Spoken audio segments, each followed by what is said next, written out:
सिसोदिया हैदराबाद से। मेरे बचपन के बीते दिन।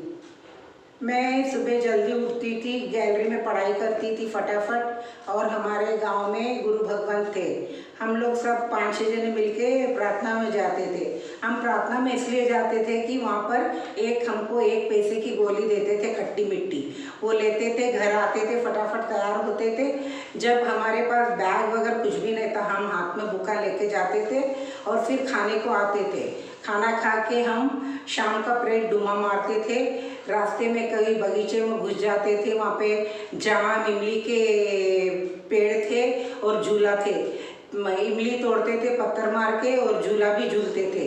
फिर एक दिन माली हमको पकड़ लिया और हमारे को स्कूल में आया वो, तो हमारे टीचर को कंप्लेन दिया।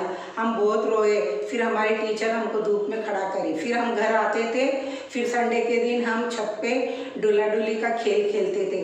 फिर कुमार के पास से मिट्टी के बर्तन लाते थे और कोई दाल चावल ऐसा सब 5-6 फ्रेंड थे, खाना बनाते थे, डुला डुली की शादी करते थे।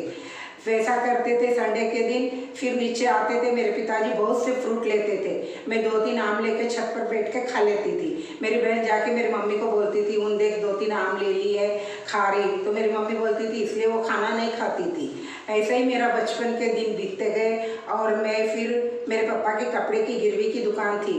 एक ग्राहक आता था, 10 कपड़े बिखेरता था। मैं मेरे पापा को बहुत हेल्प करती थी। फिर मेरे पापा की मैं बहुत लाडली थी। मेरी मम्मी कभी खाना बनाती थी तो मेरे लिए पूड़ी बनाना भूल जाते थे, तो मैं फलका नहीं खाती थी। तो मेरे पापा खड़े रह के आटा उसना के मेरे लिए पूड़ी बनवा के मुझे खड़े रह के खिलाते थे।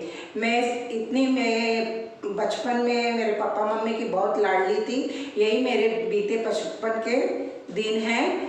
जय जिनेंद्र।